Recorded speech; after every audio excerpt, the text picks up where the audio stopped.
nakati ya mboka na biso, Génie Congo.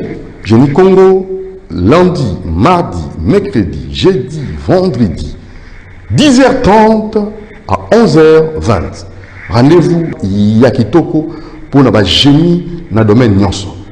Génie dans le domaine politique, génie dans le domaine économique, scientifique, génie dans le domaine culturel, génie dans le domaine religieux.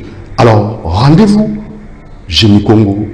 Vous allez payer pour Nango lundi, mardi, mercredi, jeudi, vendredi, 10h30 à 11h20 avec Doudou Montiri, Génie Nabino pour le développement de Congo, RD Congo, notre beau et cher pays. Allez, vous en avez rendez-vous. Au niveau de la Génie Nabiso, Benga na 089 61 52 634. 089 61 52 634. Génie Congo, il y a Betou Moussi. Voilà, bonjour, merci pour votre attention et surtout fidélité à ces programmes. Génie Congo, nous allons recevoir un génie, un seul génie aujourd'hui. Ce sera bel et bien l'apôtre Eli Bachi qui est déjà là avec nous, donc on va les recevoir pour qu'ensemble nous essayons de voir comment est-ce que ces chantiers des 70 ans, bon, du 30 juin, en fait, nous n'arrivons pas à achever ces chantiers de 70 ans. Vous comprenez un peu, donc c'est ça les problèmes. Et les génies viennent pour nous donner comme ça des orientations, parce que c'est vraiment normal. Nous avons tout, mais les chantiers est toujours inachevé. Donc c'est ça notre préoccupation majeure dans cette émission. Tous les génies passent juste pour donner des propositions là-dessus. Alors nous tenons là aussi comme ça à remercier toute l'équipe. Là, je m'en vais déjà remercier Madame Christella Louboya et pourquoi pas Dadikou Saka, Moron Djambé, Alain Kabongo, Romain Makonda et Christian Banjolo. Je crois il n'est pas seul. Christian, il y a Fiston qui est venu relever, je crois Fiston Tunga ou Dieu merci Kifou. Et voilà, et madame, ce n'est pas de ma faute. Donc, Chancel, bien de bonnes choses à vous. Chancel Mambona, ça c'est bien, merci. Alors, madame, il faut prier, madame Chancel, vous ne priez pas apparemment, comme on est qui. Alors, il faut prier. Donc, c'est pour cela que je vous convie à une adresse, madame Chancel, c'est sur l'avenue Suisse 42 bis. Prenez le temps de vous concentrer à la prière, même pour la RD Congo. Donc nous devons aussi prier, oui, Bako Bunda, Bako Sambela. C'est pour cela qu'il faut un temps de concentration. C'est sur l'avenue Suisse 42 bis à Lipen, maison de la prière, cité des Ossements, maison Keren. Il y a un homme de Dieu qui a consacré cet espace, monsieur Bienvenu Ansimba Nantel, pour permettre à tous ceux qui craignent Dieu de pouvoir prier. Et il y a la bibliothèque, il y a la restauration, et vraiment les cadres est approprié pour votre prière, retraite, veillée et toujours dans les cadres du Seigneur. Merci beaucoup à votre épouse aussi, Maman Ni Ikembe, à vos enfants. Je vois là Naomi Antimbana et Keren Antimbana. Maison de la prière, c'était des ressourcements, c'est à Lupen. Allez-y, faites vos réservations et vous aurez comme ça bénéficié de ces beaux cadres pour la prière. Alors, on va aussi penser à une dame qui nous suit en ce moment, c'est maman la Rose, la blonde Lopez, la Barona, qui nous suit en ce moment. Voilà, donc ça vous a surpris, elle fête son anniversaire aujourd'hui, maman. Lopez, la Barona, la Barona, ça c'est quoi ça? Novelas. Ça c'est très bien. Merci aussi à monsieur Pichumbo depuis les États-Unis d'Amérique. Pichumbo, belle bonne chose à vous. Alors on va rapidement aussi remercier Maman Bénédiction qui devait être avec nous. Vous savez, maman a beaucoup de préoccupations. Elle s'est excusée. Je crois qu'elle sera de notre peut-être le mercredi. Et nous allons seulement prester avec l'apôtre Eli Bachi. Donc c'est avec lui qu'on va échanger. Donc il va répondre à nos préoccupations. On va faire d'abord un tour du côté de la régie et vous laisser suivre la rubrique diététique avec monsieur Ingénie, docteur Athanase. Et moi j'étais là, c'était un entretien pour vous édifier et vous donner comme ça de la matière sur le plan sanitaire, votre alimentation, ça aussi c'est très capital. Kolia bilialia, zoliara bilialia, otalarate, ozako vimbo, ozako munene, ozako ben na maladie dans autres. Par moment il faut savoir quoi manger et quand manger aussi. Quoi et quand, comment manger aussi. Suivant. Docteur Athanas.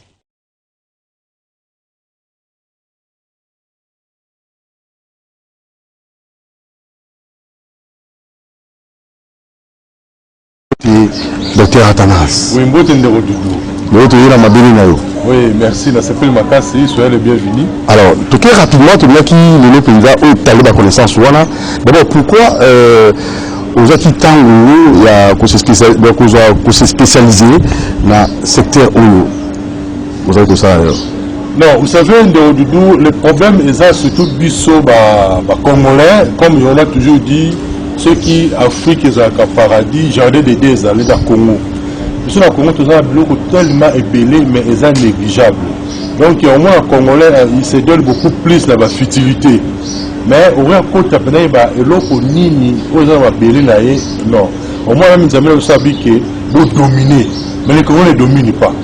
On a un diamant, un or, on peut se Congolais, c'est diamant, ça sert à rien. On a un même qui on peut se Congolais. Si on dit Congolais, on va peut-être moins comme on a marqué. Nous sommes dans honte. Parce que, nous avons tout ça ici. Sauf que la pays Moussoussou, qui va Congolais, va faire place où ils ont la richesse. Mais bon, on va même mais dans ta musique, tu vas étudier la richesse de la musique. Pourquoi la musique alors, c'est pourquoi vous avez remarqué même dans l'alimentation de la musique. Et là, on a vu que tout le monde a pensé à une vague de Covid-19. En réalité, un Congolais, vrai Congolais, on a eu Covid-19, c'est pourquoi on va dire les solos. Oui, parce que les gens ont permettre à mon amour qu'ils ont les solos, c'est comme ça que oh, si les alaka, pour nous tous, c'est les rois les solos. Ouais, malade, pour nous, c'est les rois les solos. Nous avons pas manqué, mon tour avant le village. On peut tenir du solo, il y a un exemple, il y a prostate. À mon roi, il y a solo. On peut dire le solo, il y a stérilité. Il y a le solo. Parce que, il y a des blocs épelés, on fait en face de la bloc. Nous sommes congolais. Seulement, la bloc lié à Kakaka. Tout ça va faciliter et payer auto la part pas mal. Donc alimentation sur la moto, guérison de la maladie. Si 100% est vraiment alimentation. Mais on a vu que sauf que les Congolais, tout ça beaucoup plus basé dans musique, basé dans théâtre, film, après la côte si la bus sur dessin animé. C'est fini. Alors, il n'y a pas de dessin animé instructif, il n'y a pas de film où ça m'a donc, divertissement, ah, la CPT, moi, après, c'est sa félicitation quand même. Divertissement. Il y a des alliés dominés dans le Congo. Mais, culture, comme on doit se cultiver, les gens mouqués. C'est vrai, au moins, tout le monde attend sur votre télécommande, on va balancer la chaîne à Bissau. Au moins, que la plupart de nos chaînes, ils ont beaucoup plus basé dans le divertissement. Donc, on a vu plus de quelque part. Dans ce thème que non, là, pour ça, pour sponsoriser une mission, là, il faut avoir tout le monde. Bon, c'est une émission trop éducative. Oui, c'est une émission trop éducative. Oui, une émission beaucoup ils ont diverti. Alors, moi, je suis un sponsor par la facilité. Alors, pour la question, là, tu veux dire quoi? Même le sponsor travaille la optique, voilà, qu'on désorienté. C'est ça, parce que vous savez, maintenant on compte à l'état, on peut savoir que Babloka Baliaka, avantage, on peut comprendre qu'ils ont dit négliger tout ce qui est naturel. Parce que, par exemple, pour moi, la mission qu'on peut savoir, moi, là, aux yeux poissons de mer, au Tiwana, aux yeux du Bundu, au la fleuve, au Tiwana, plus moi, la lia. Moi, on préfère poisson de mer au Tiwana, au rose à sauce au sachet au Tiwana, au sauce au Tamola, au Lambi, au Benimoutou, il y a un lien à préférer sauce à sachet de Messant Benga et Bimadoula. Alors, tout ça parce que les gens, les gens à Moutou, la Bango, bah, côté mine, la futilité, bah, éviter que, pour faire bis ou la maille, c'est un avantage que bis aujourd'hui, comme le la fermentation. Bien, il y a conservation. Alors, c'est pourquoi, maintenant, j'ai toujours dit aux Congolais, va apprendre tout ce qui est à Bango. Donc, vous savez ce qui m'étonne, c'est quoi? Aujourd'hui, on a quitté le Congo. À l'époque, on s'est raté. Tout le temps, on a évité. À tous, on a au moins la CDC, il faut se mobiliser. Basangisi mbongo pour faire la collation. Bon, alors il y a la musique qui va faire pas et bêtis.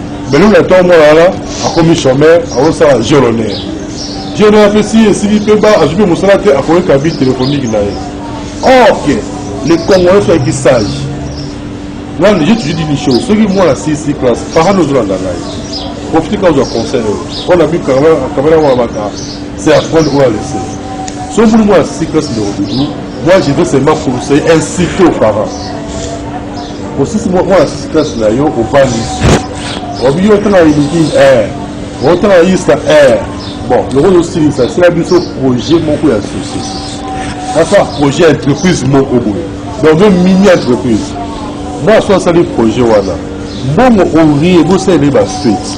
Je suis un bon projet, orienté de façon que moi, là, c'est une mini-entreprise.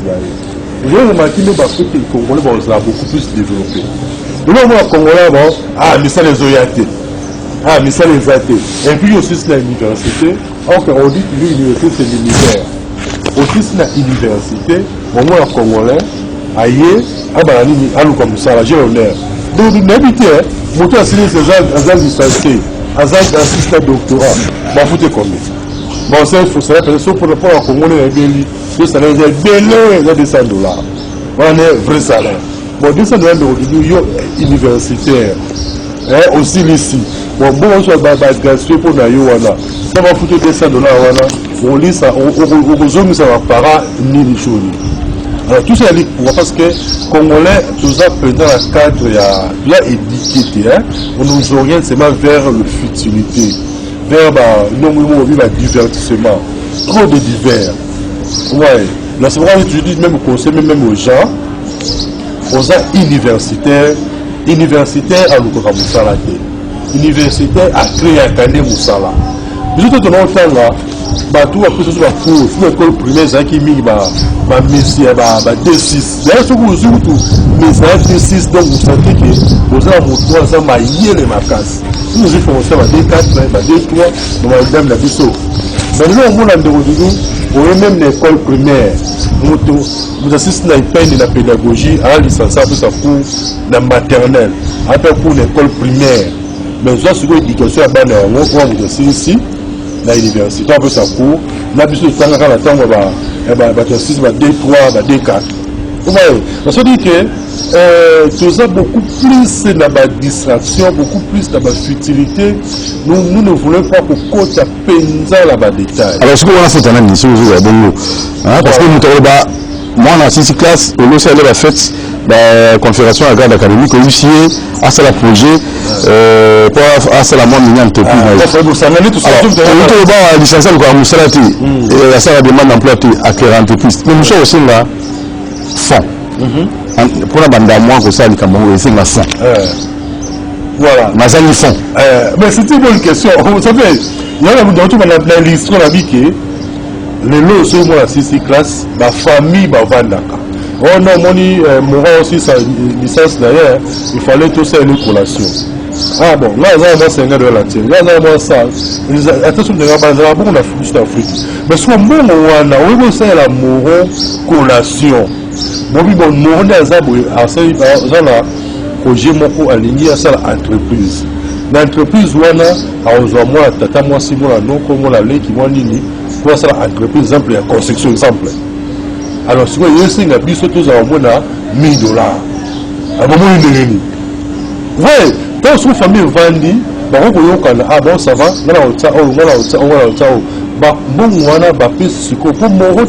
même projet, il y a société, on l'impose, jamais dans le l'entreprise. Parce que l'on même la même nélé.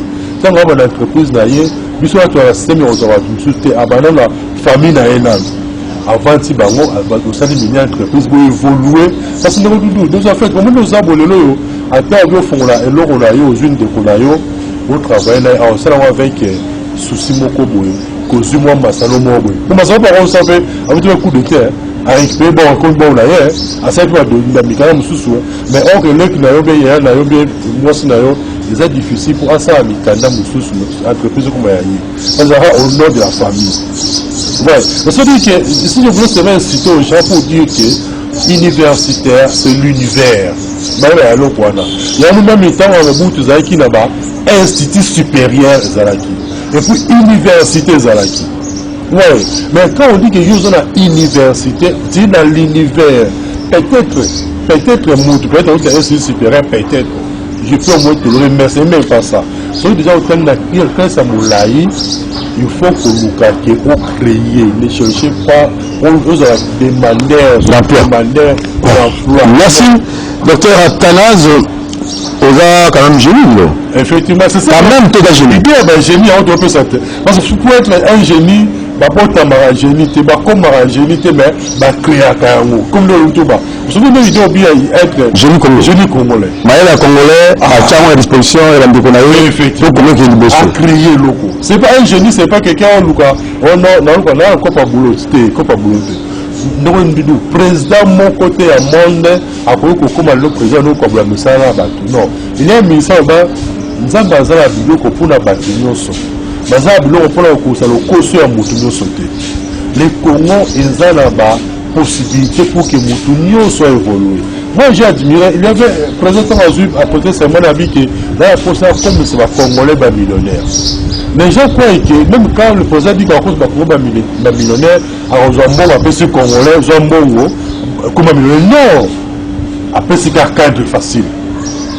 Bah léger bah taxe. Les tigres ça. La salati, la salati, la salati nanga. La millionnaire la sali, la salon au moins pour être bamelaka, bah les ratés que pour être tout, bah les pour être bonne santé. La salati, si on est dans ça on s'en met là-haut. Les autres traités d'infection pulmonaire, les autres traités de kosu, les autres traités de fatigue générale, de bourdonnement libumbo. Je multiplie le pourcentage en superme dans la mobilité néanmoins. Mouta pour moi, moutou pas soi, mais tu en as habiki. Alors, je le fais tout sur la scène. Dans quel campus, la scène d'analyse à Tiwana, la social analyse, la président certificat néanmoins. Parce que la cabinet dans Carrefour des jeunes, au moins la Tiwana, la haute carreau, malgré qu'il était en malais, mais c'est vrai qu'en Europe, les autres comme bien par rapport à Bissau à la Congo. Ouais, parce que c'est le nom qui nous va permettre. On a besoin de la base. Oui, qui t'en a donné, par exemple, un bon. Dans la salle industrie, dans la Tiwana. C'est parce que c'est traitant. Donc, dans la salle, on a la ti, on a la carte de quoi tourner. Dans les lits, on a quand même un qui mouture, s'il passe, alors il y a beaucoup de mal, il y a sous terre, alors qui construit les ateliers, alors qui construit les ateliers. Alors, il y a oui, donc ça dit qu'il faut tout créer à Kané. Quand on crée, même le président, quand on a avec la béni, bon, il y a tout ça, 10 000 $, on sait, on dit, ah, bon, 10 000 $, toi, il faut la payer par là. Oui, mais, pour ça, pour ça, l'entreprise a progressé. C'est ça le problème. Donc c'est ça, même au vite temps, même quand il y a l'esprit, il y a génie Congo, on doit comprendre que génie, c'est quelqu'un qui crée. C'est pas quelqu'un il faut créer génie. Voilà, alors en quoi êtes-vous génie en tant que notre invité, notre génie de ce mardi, nous, et vous confirmez l'appellation là, génie et pas là. Au salut, nous, dans la thé, nous, c'est la capitale, nous, c'est dans la Mboka ou dans Zolanda, pour la Colombie, Bango, et puis c'est un mot guérison, dans le Bokono, Ndenge, quand on a sima plantes, voilà. On m'a dit que c'est le but, oui, la salle ni la salle belé, là nous sommes de Romoran, le pardon, la salle d'abord livre, quoi va livre. La comment livre mon thème nous a découvrant une vie saine. Dans le livre on a comment on peut consommer la maladie à partir de bloc autoliaka. Comment on peut consommer la maladie à partir de la plante que ça zinga la vision. Vous savez, les Congolais, c'est tous les Congolais, là, on a vu un Congolais, tout ce qui est naturel, les abondoki, les abondoki.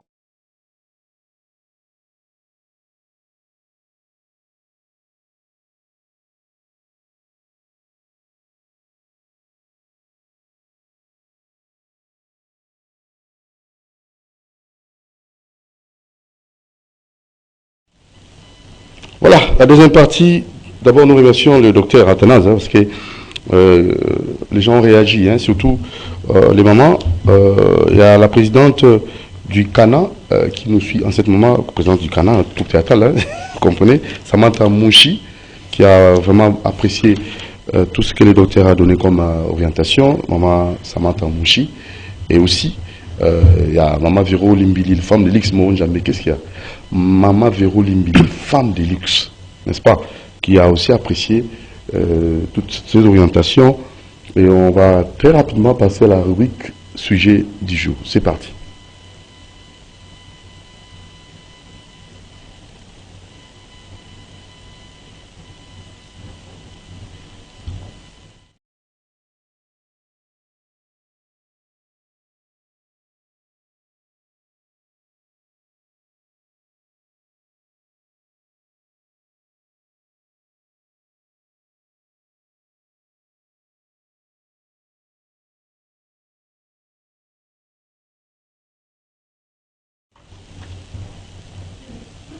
Voilà, merci beaucoup. Nous allons là recevoir notre génie du jour, l'apôtre Élie Bachi.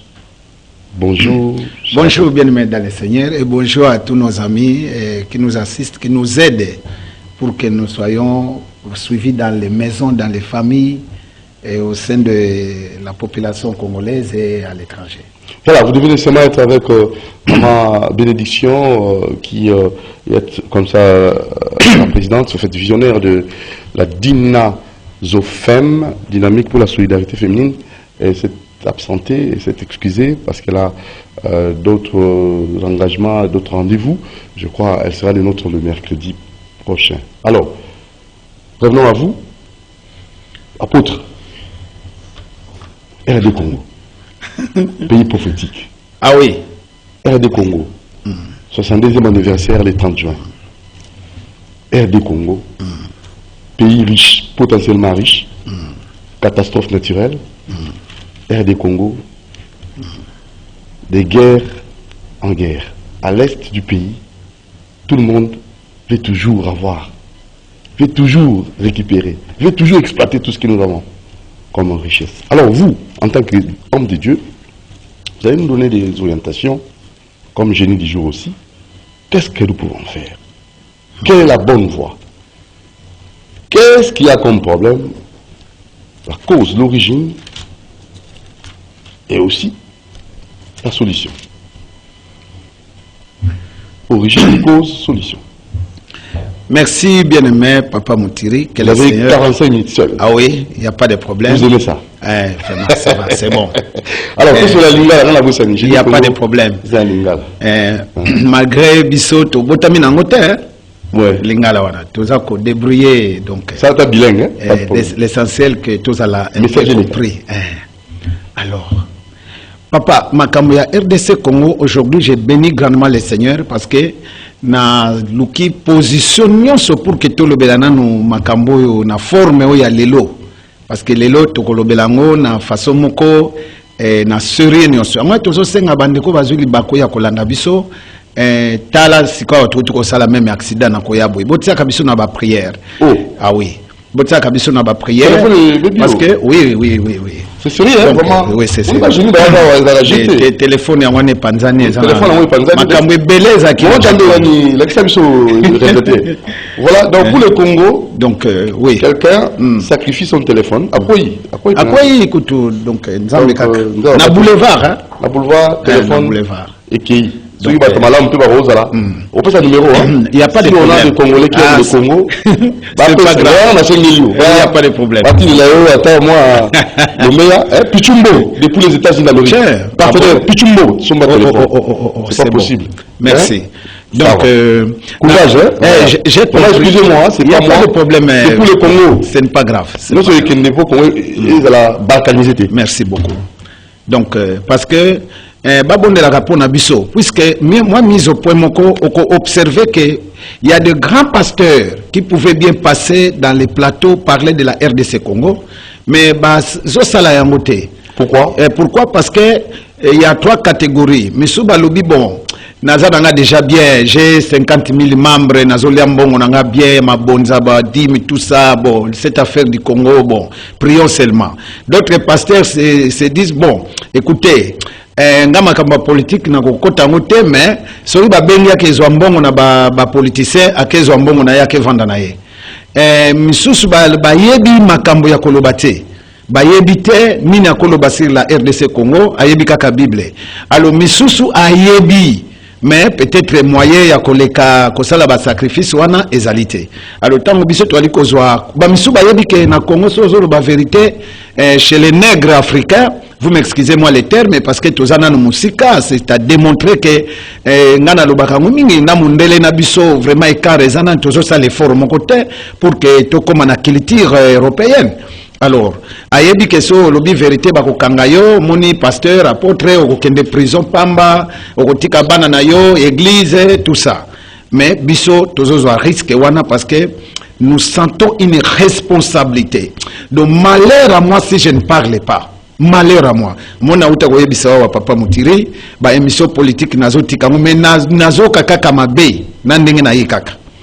Alors, bandeko bazo landa biso lelo nazo senga biso bolanda nanu biso na bokebi nyonso po makambo tinto loba lelo diable ayebaki yango na lingaki a supprimer vina ngai tango nazo ya na nzela j'ai compris. La RDC Congo a des problèmes très sérieux, mais sauf malheureusement les politiciens congolais bazozo makambwana to bazwi mboka ona ba blague na ba aventure ba kambi mboka na légèreté moko na irresponsabilité moko ya kosakana te depuis indépendance na biso wana. Les uns na kati na bango c'est vrai bazali ba oyo bazana souci ya mboka mais majorité tango zo dominer na misala mabe minorité ezana moya kosala te. Na lingi na lobanini ça veut dire quoi? Ça veut dire tozotala lelo RDC Congo, on a trois façades. Façade spirituelle, façade politique et façade la culture. Façade la culture. Na habité na ko banana façade nini. Mais na lingina banana façade politique. OK. Na façade na façade prophétique. Ko balobi RDC Congo mboka prophétique boye misu balobaka kaka me baye bakangote. Mais si on a la Bible, aujourd'hui, tozotanga na bino Esaïe 18. Boyoka makambo Esaïe 18 azoloba. Bongo yomoko koyebisanga ki apôtre Esaïe solo. Bon, Esaïe 18 abandi boye. Terre où retentit les cliquetis des armes, au-delà des fleuves de l'Éthiopie, toi qui envoies sur mer des messagers, par des navires, des jonques voguant à la surface des eaux. Allez, messagers rapides, vers la nation forte et rigoureuse, vers ces peuples redoutables depuis qu'il existe. Moni Kagame biloko azosala wana. Azosala d'un côté net blague, hein? Mais azoyebate kazosimba moto. Kagame azoyebate.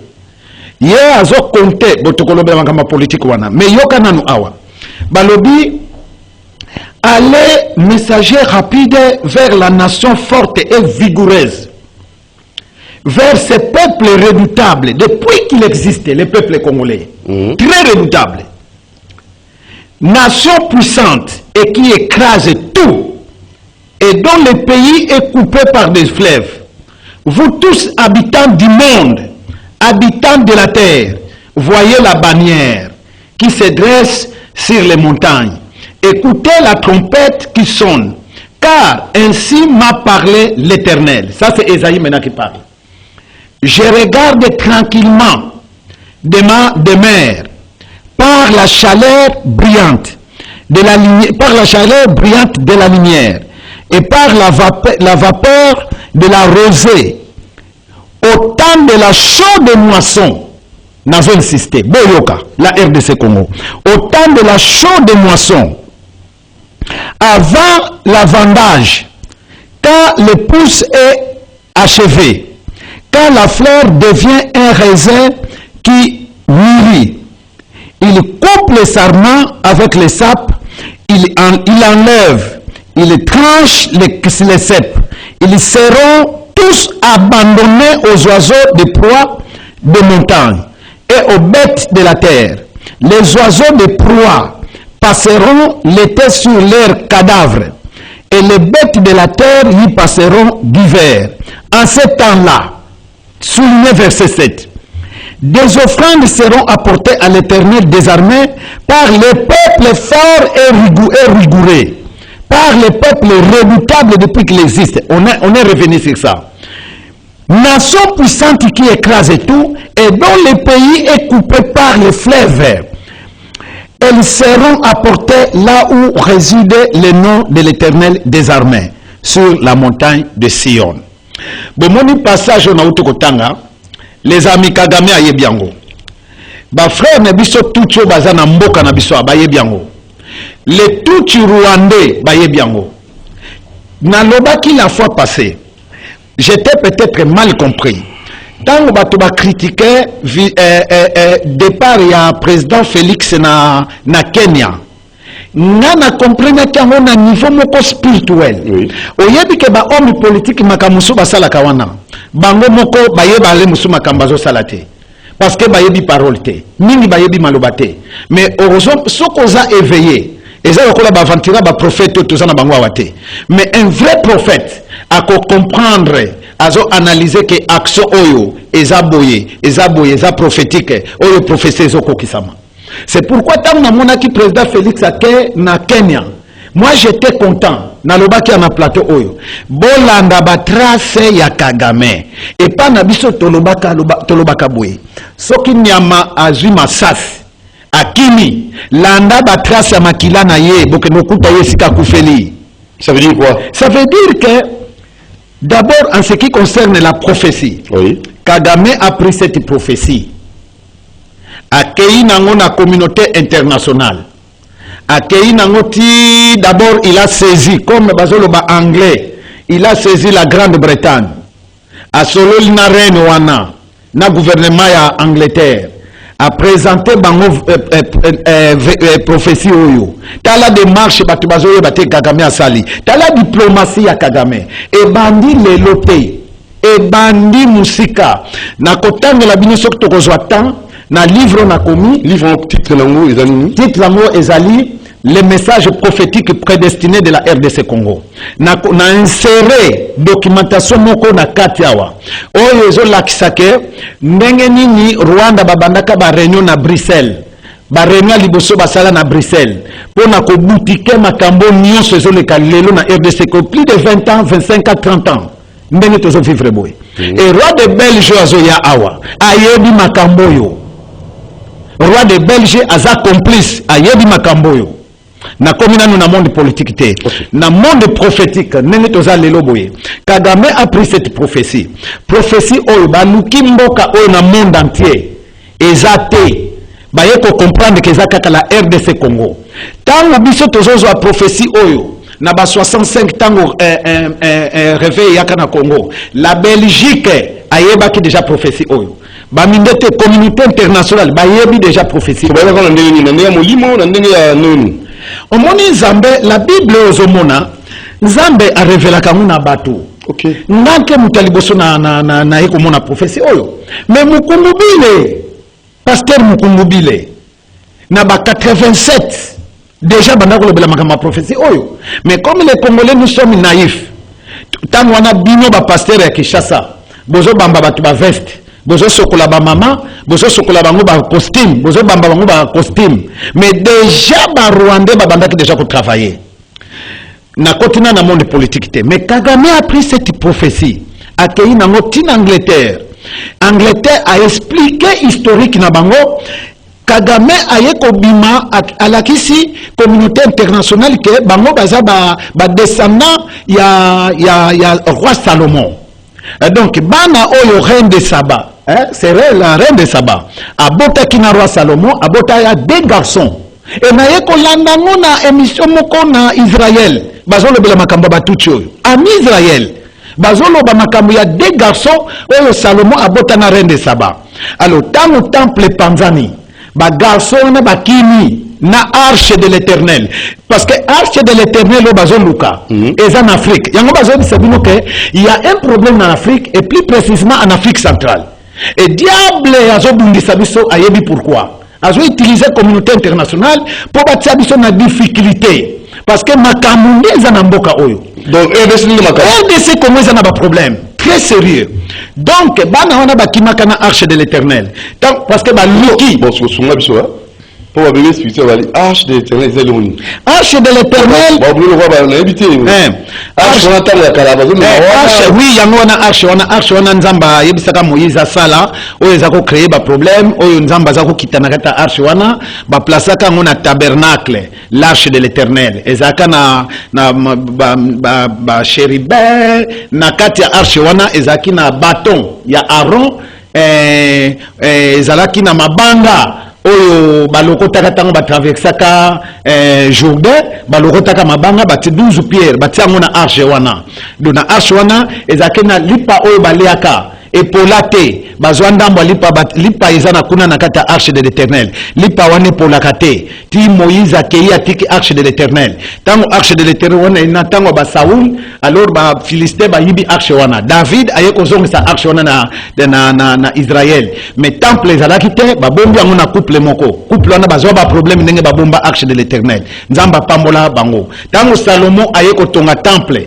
bazui arche de l'Éternel ba memi yango na temple tango ba babylonien baya kosala envahissement na Israël bazwa temple ba garçon wana bana Salomon bakima na arche de l'Éternel omoni et Kagame a fait véhiculer ce message bakima na arche de l'Éternel tango arche de l'Éternel ba yena nguna Éthiopie tango ba yena nguna Éthiopie antique comme bazalaka ba minorité ba bantu ba yibi bango arche wana mais na tilelo bazoluka arche wana ezali wapi puisque pona sangisa makambo ebelete parce que il faut noter que arche ya Noé bamonaki ba résidi nango na Syrie entre Iran ou Syrie bamonaki ba résidi nango mais l'arche de l'Éternel bazoluka ngo monde entier bazomonango te basali ba pareil bazomonango te bazoloba ke arche de l'Éternel on dirait eza na RDC Congo yango moni même pape ya Vatican bazobanga RDC Congo ba yebi monde entier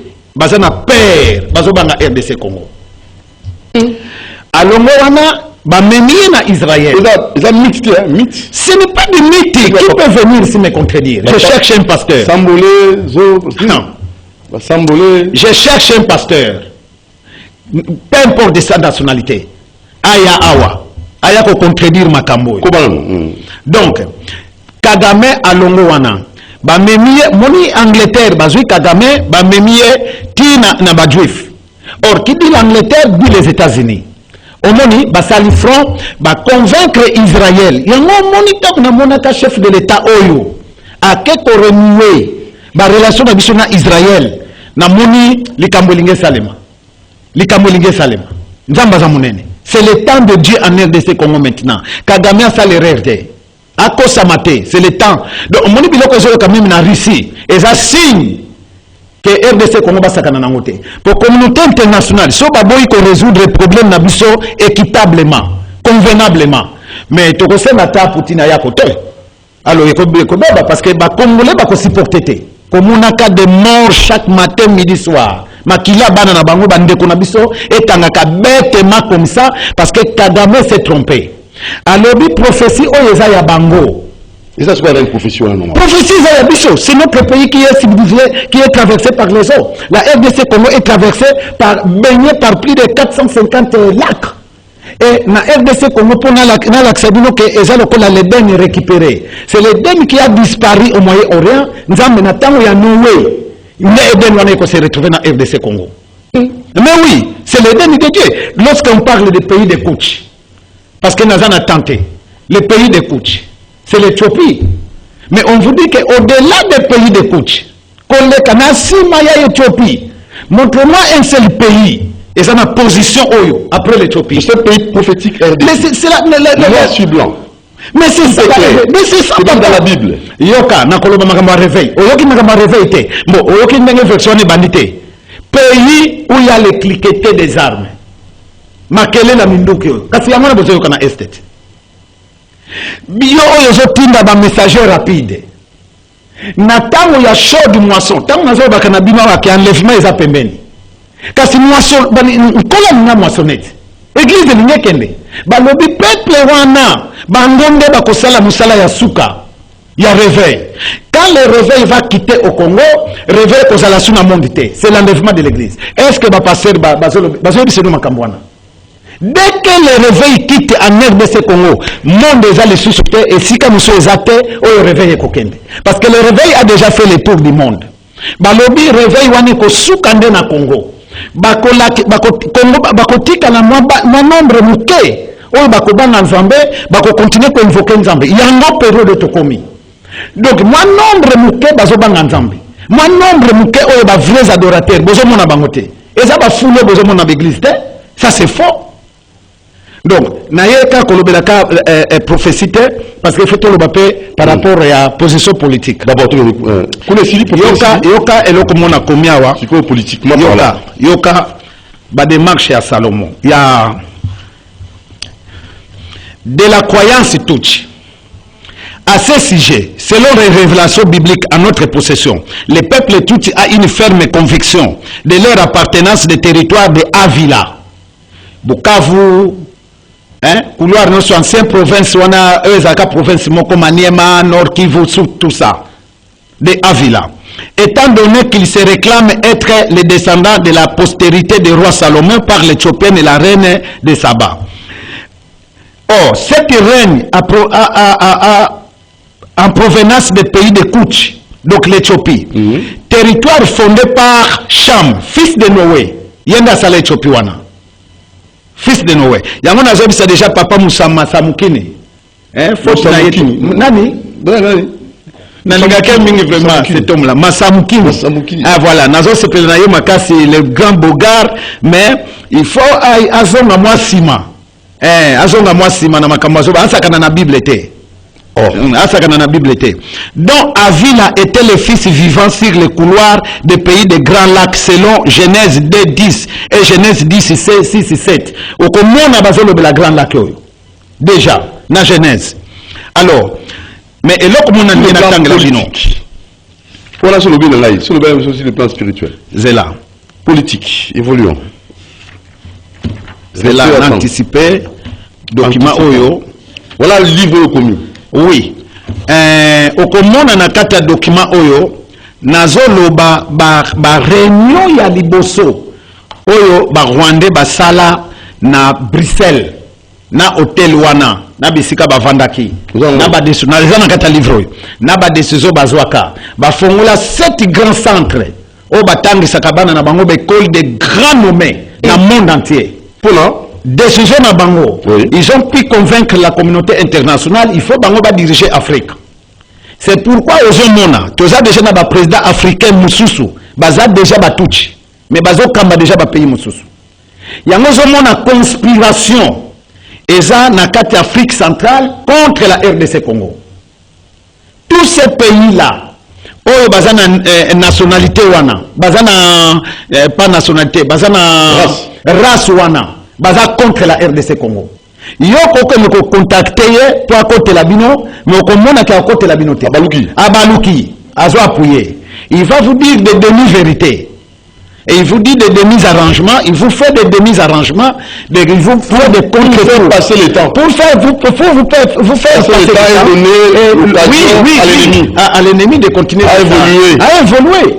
A évolué et les Rwandais ont évolué sérieusement pendant que Bino Bozo y bambon et puis bah y a des faiblesses nabiso et que Babantou ana excusez-moi les termes non il faut atténuer le ça là un problème na lingana lo ke Babantou ana bazama yelete mais na lingana il faut na lo par exemple que les Bantou bakansa bongo bazo rêver bon nazo à terme wana ils rêvent ils sont dans la distraction mais quand ils prennent conscience d'autre chose papa.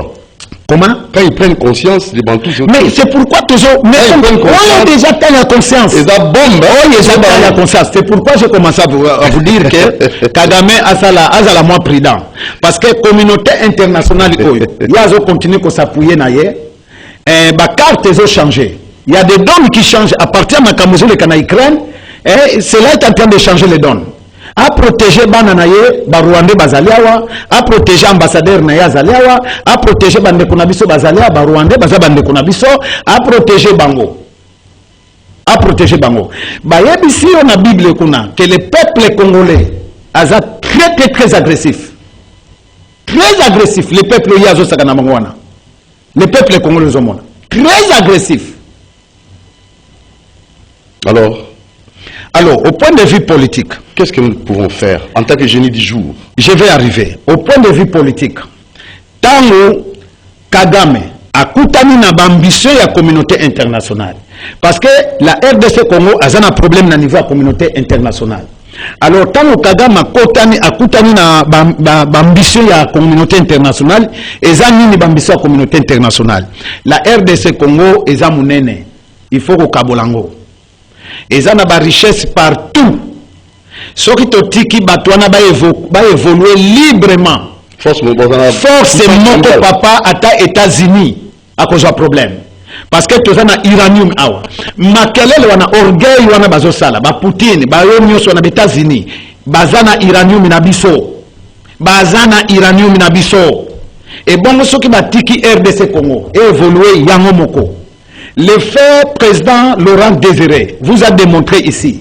Moi, bombe kaka basala kiawa. Et c'est pourquoi la communauté internationale a décidé radicalement que Tipwana, il fallait qu'on tique les mêmes 5 mois de sauter. Il fallait pas supprimer Vinaye. Parce que la RDC Congo, c'est un danger international.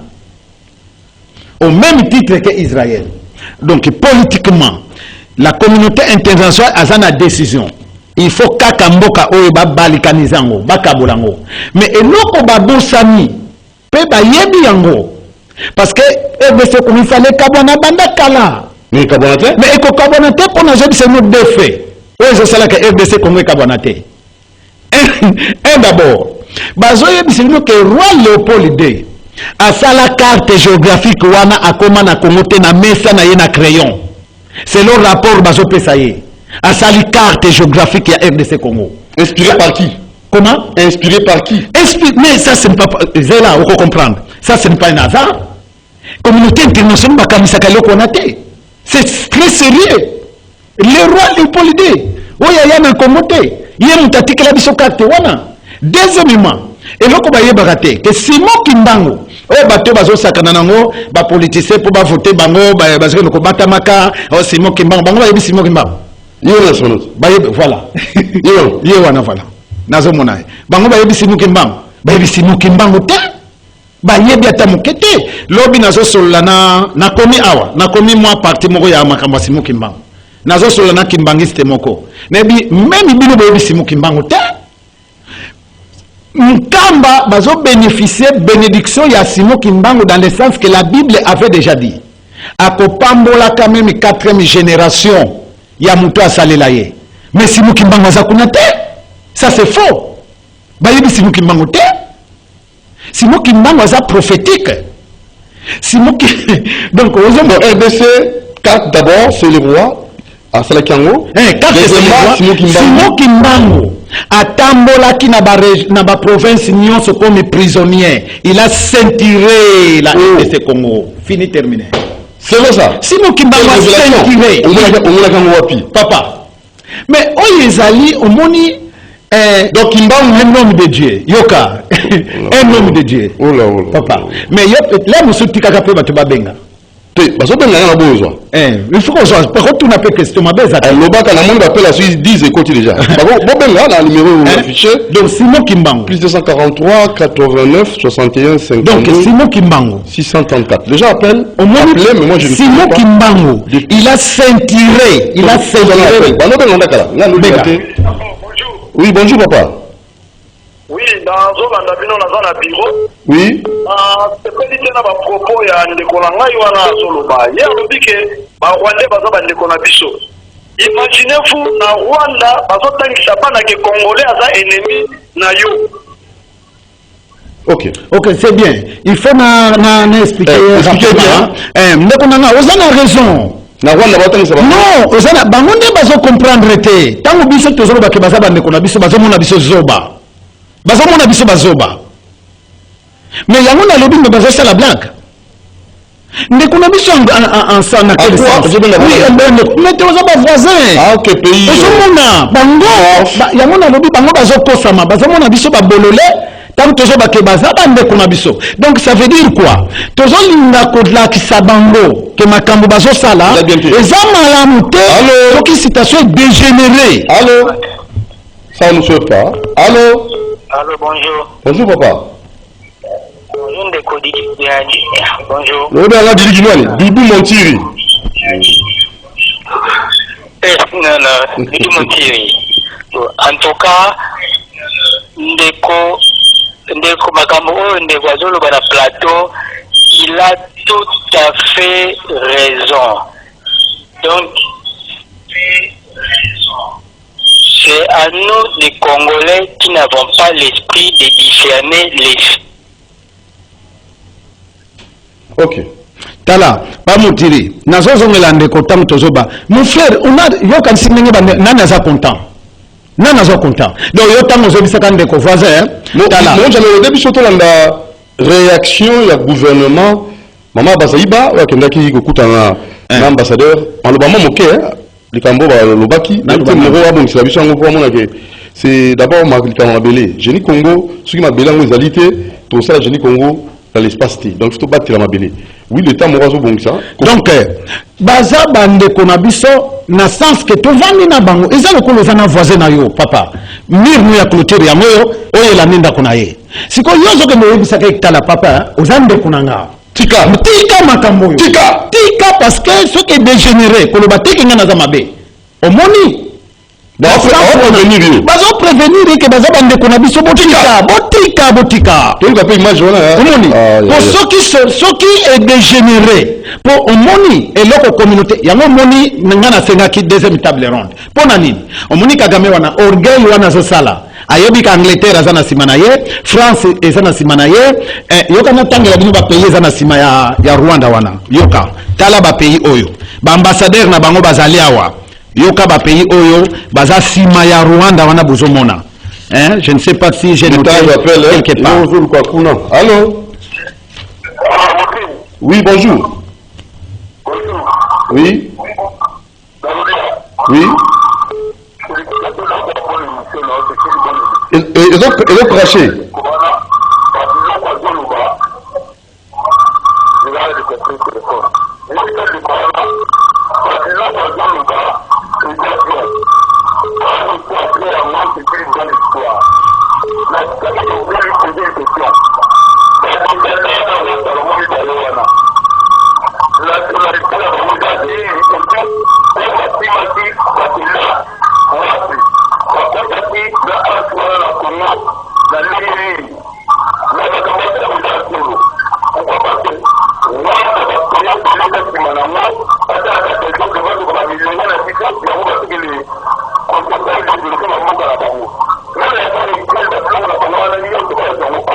Ok, merci.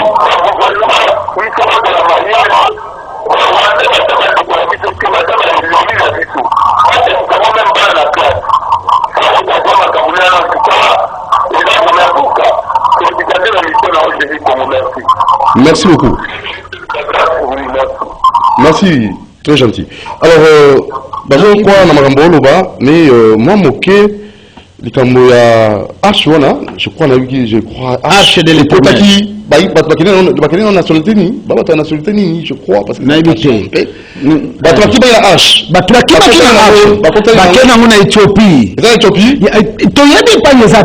est-ce que voilà c'est l'oba recherche nangai c'est l'oba recherche nan ningi nazolanda monde. Vous supposez que... Je suppose que dirait Archewana et que ça n'est pas nabiso en Congo. C'est une supposition. On a une supposition. Naza na lobby na confirmé. Alors rapidement. Yoka ba pays bazana sima ya Rwanda, l'Angleterre, la France, la Belgique, les États-Unis, l'Allemagne, Israël, la Suède, l'Afrique, l'Ouganda, l'Afrique du Sud, le Burundi, le Rwanda elle-même. Talaba pays oyo bazana sima ya Rwanda. Alors que faire? La voie diplomatique? La voie diplomatique, n'a pas la fois passée, il est proposition à l'interne yango tosengaka lokola tozwi président Félix aza congolais de père et de mère. Deuxièmement, lokola aza kinois. Troisièmement, lokola sibisa mona papa ninga nyokama bango pe basiba bazwa ba conséquences wana.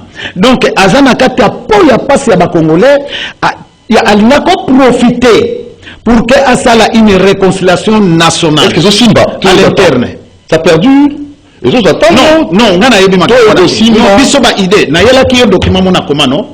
Sur les mouvements de réveil de la conscience populaire. Tout ça là qui mouvement on a pour un mouvement citoyen comme ngana zananga apôtre na kokota na makamba politiqueité. Tout ça là comme mouvement on a pour que bande ko ba kota ba sala ba proposition wana. Donc na nina si ça koloba boye qu'il fallait ba sala une réconciliation à l'interne. À l'interne. Ça va se faire comment? Parce que un royaume divisé et ça va gasté. Attends, à l'interne. Oui, à l'interne. Oui King. Bonjour King. Ok, l'un des cofondateurs de la commission Génie Congo. Oui, King. On a complété na papa. Merci Naye. Lobby na Rosalawana pour compléter ma campus par rapport à la lobby. Abiloba, on n'a pas complété. À compléter. Il n'y a pas de problème, mon frère. Maintenant, il était bouletier Oyo. Simon Kimbango avait fait. Parce que c'est belé d'ailleurs. Simon Kimbango a Salani, pour y lobby à Tambola, à Sentira. Oui. Carte la bichou. Et ça prophétique. Oui. Le fleuve Congo et Bandi na Katanga et Keiko Suka na Congo central na province d'origine ya Simon Kimbango. Et Simon Kimbango a longé Congo central bakangie à ce na Katanga et Suka fleuve Congo. Donc à Saint-Tira, fleuve Congo, à Saint-Tira, Congo Mobimba. Banda na Congo central qui kokoma na Katanga et ça et à Kufela et ça fleuve Congo. Et Bandela et Kokoyana embouchure na yango na océan Atlantique. Et ensuite, on a complété on a 3. Verset 10 et 2, au-delà du fleuve de l'Éthiopie, adorateurs me disperser, m'adoreront et m'apporteront souffrance. Or, le fleuve de l'Éthiopie est un fleuve Nil. Fleuve Nil, on a et Bandi na Congo, c'est rivière Sibélie. Et Bandi na pas Est, yango ke tosuka na Éthiopie, et ça les fleuve Nil, même fleuve na Égypte. Donc, si vous Arche ezali wapi? Arche ezali na Éthiopie to ezali awa? Doudou, livre nanga ezobima na yebisaki la terre des Hébreux. La terre des Hébreux eza na ba mystère caché belé na kati Arche de l'Alliance eza na Congo na yebisaki na prophétie ba 4 messagers ni nzamba yebisa bango réveil ya suka eza na Congo après l'enlèvement mais tokotanga na plusieurs chapitres ya livre nanga on tolobela la bataille ya Armageddon oyoka makambo na oloba na kati ya bataille d'Armageddon. Donc Congo c'est la terre promise. Congo c'est la terre promise selon monsieur King. Lui donc aussi a un ouvrage qu'il va disponibiliser. Alors bien chez les alliés. Chez les Ekozala, nana conflit. Bon, il y a conflit à la vie. Au monde on a une zone d'immaqué arche de l'Éternel. C'est pourquoi réveil nyonso ya suka ya monde entier eza awana Congo. Tant le réveil kolongwa na Congo et c'est l'enlèvement de l'église. Ya ngobo moni réveil de Jésus aussi là. Réveil eza déjà dans aussi là.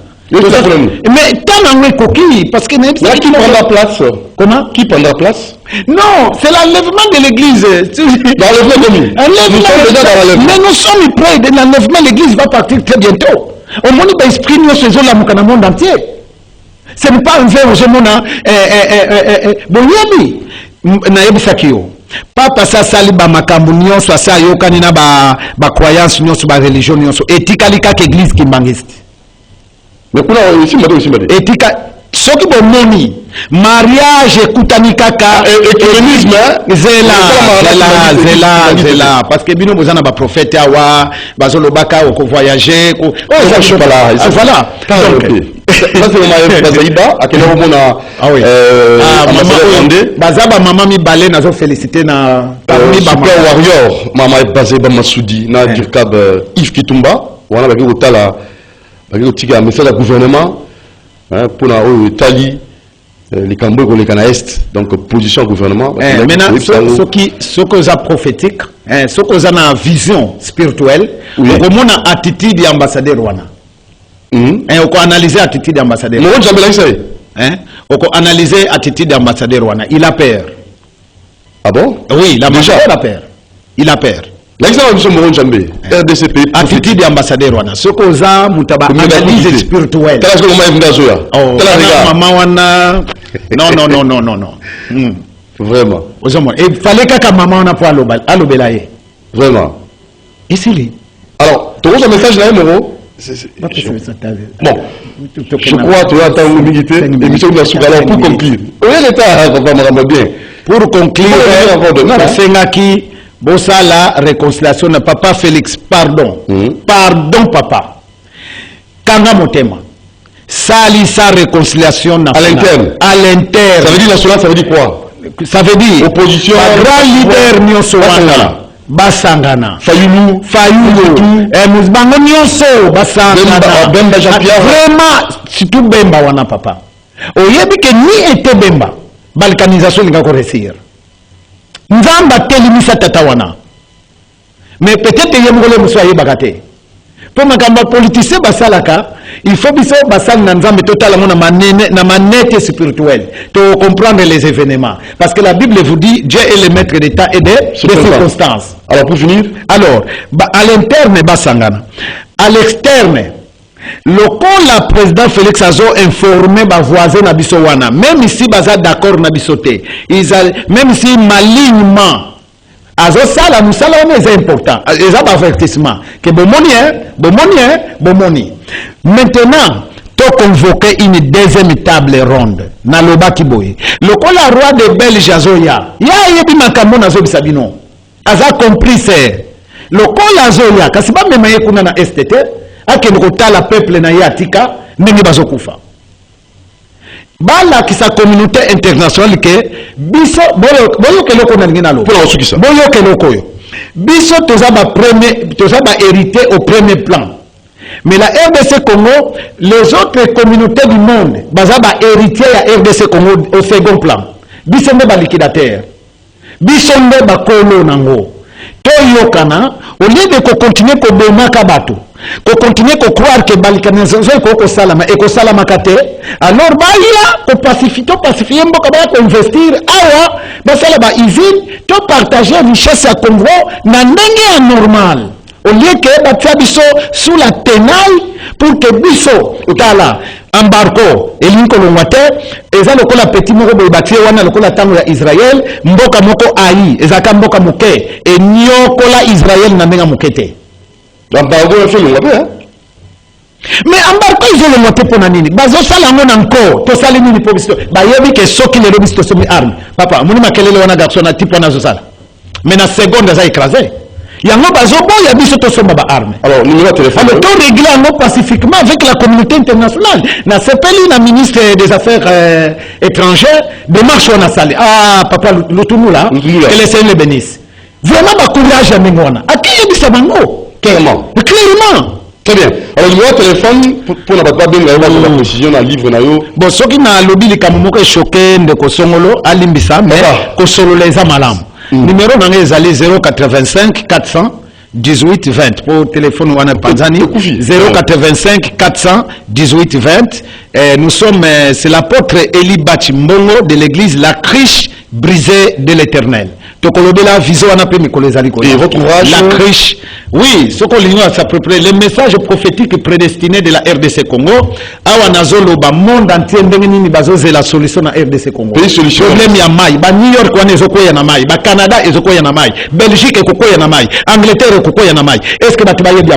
Tous ces pays là vont oui, bazoze la alors, madame tout sur la nene bien. Mais ça la Angleterre azotinda ba réfugiés en Afrique ba osani. Bazout en Afrique ba kende kuna, ya zo no kozwa bango, aya kotika bango en Afrique. Toujours pour la RDC Congo.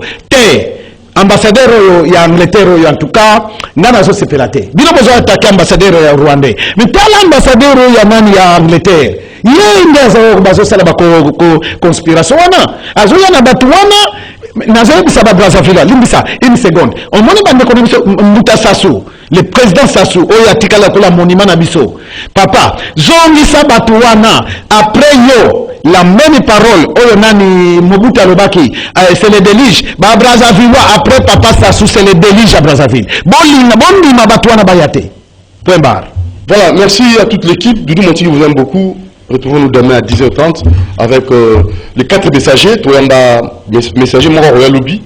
Il y a prophétie à RDC à 10h30. Et il y aura aussi d'autres invités qui sont avec nous. Hein. Il y a un politologue qui sera des nôtres.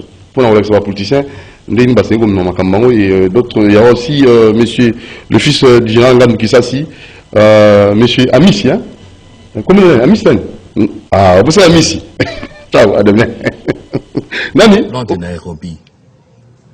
L'attitude est motivée aussi du fait que il faut trouver au M23 un espace de négociation propre à lui. Plus d'espace de négociation pour la rébellion écran du M23. La position de Kinshasa est claire et sans appel. Christophe Lutundula l'a fait savoir ce mardi lors de la réunion spéciale sur la crise à l'est du pays au Conseil de sécurité de l'ONU. Un espace qui nous amènerait aux vieilles recettes, mixage, intégration, brassage, de place au gouvernement dans les provinces. Laissez-moi vous dire, Madame la Présidente, Mesdames et Messieurs les ambassadeurs, qu'il n'en sera plus question en RDC. Le président Tshisekedi, le Parlement national, le gouvernement national, l'ensemble du peuple congolais, nous ne voulons plus de ces recettes-là qu'on applique depuis 28 ans. C'est depuis 28 ans que nous sommes dans cette crise. Et même si les deux chefs d'État sous l'égide de la CIRGL sont d'accord pour une rencontre dont la date reste à déterminer de commun accord avec les médiateurs Joao Lorenzo, il ne sera nullement question d'intégrer, de mixer ou encore de brasser ces désormais terroristes qui déstabilisent depuis de l'Istre la sous-région. Bongi boy baba Génie na kati ya mboka na biso Génie Congo. Génie Congo lundi, mardi, mercredi, jeudi, vendredi 10h30 à 11h20. Rendez-vous Yakitoko pour na génie na domaine nyonso. Ba génie na domaine politique, ba génie na domaine économique, scientifique, ba génie na domaine culturel, ba génie na domaine religieux. Alors